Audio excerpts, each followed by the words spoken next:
አዲሱ የፈረንጆቹ ዓመት ሲገባ በወሩ 22ኛ ቀን ላይ በምድር እስራኤል ታላቅ ጥበባዊ ድግስ በታሪክ ተመራማሪውና መምህሩ ዳንኤል በለጠ ተዘጋጅቶ ለተደራሲያን ሊቀርብ ነው። ለአሮጌው 2025 ዓመተ ምህረት የመሸኛ ለመጪው የ2026 ዓመት ደግሞ የመቀበያ ታላቅ የጥበብ ማዕድ እነሆ ለጥበብና ለእውቀት አፍቃሪያን ሁሉ። ስለ ኢትዮጵያውያን ደራሲያንና ስለ ሀገሪቱ የቋንቋ እድገት ሲነሳ ከየት ተነስቶ የደረሰ ሲባል እነዚህን ጥያቄዎች በበቂና በአጥጋቢ ሁኔታ በከፍተኛ ምርምርና በጥልቅ ዕውቀት ላይ ተመስርተው መረጃዎችን በመሰነድ መጻሕፍትን በማጣቀስ ምላሽ የሚሰጡ የመጻሕፍት መረጃዎችን በመደጎስ የሚታወቁት ታላቁ የዕውቀትና የሥነ ጽሑፍ አባት ፕሮፌሰር ታምራት ኢማኑኤል በዚህ የጥበብ ምሽት ይዘከራሉ።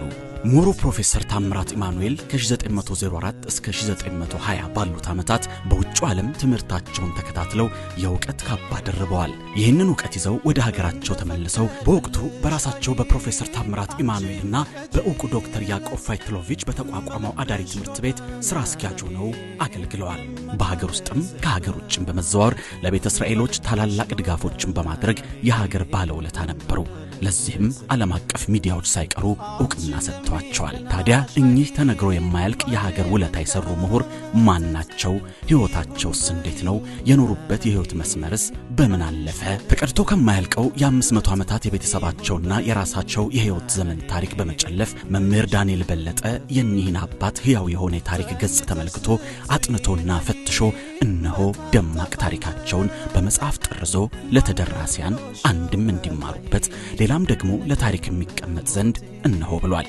በዚህ ታላቅ የጥበብ ምሽት የፕሮፌሰር ታምራት ኢማኑኤል በጉጉት ሲጠበቅ የነበረው በኢትዮጵያውያን ደራሲያንና በኢትዮጵያ ቋንቋ እድገት ላይ ተመርኩዘው የጻፏቸው መጽሐፍት በታሪክ ተመራማሪውና መምህሩ ዳንኤል በለጠ ተተርጉመው ይቀርባሉ።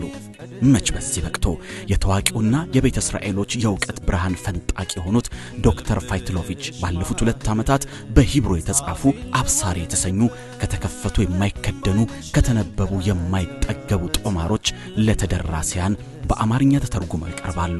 በዚህ ዝግጅት ምሽቱን ለመታደም የፕሮፌሰር ታምራት ቤተሰቦች ከተለያዩ የዓለም ክፍሎች የተጋበዙ እንግዶች፣ የመንግስት የሥራ ኃላፊዎችና ተመራማሪዎች ይታደማሉ።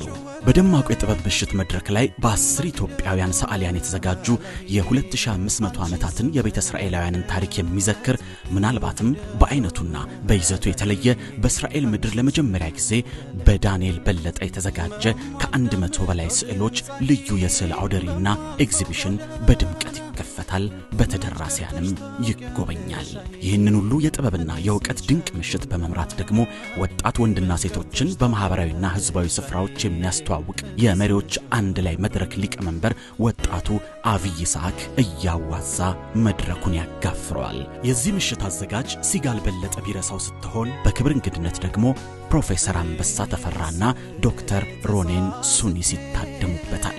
የዚህ ፕሮግራም የበላይ ጠባቂ በጥበብ ሥራዎቹ የምናደንቀው የነካ ሁሉ የሚጣፍጥለት መምህሩና የታሪክ ተመራማሪው ዳንኤል በለጠ ነው።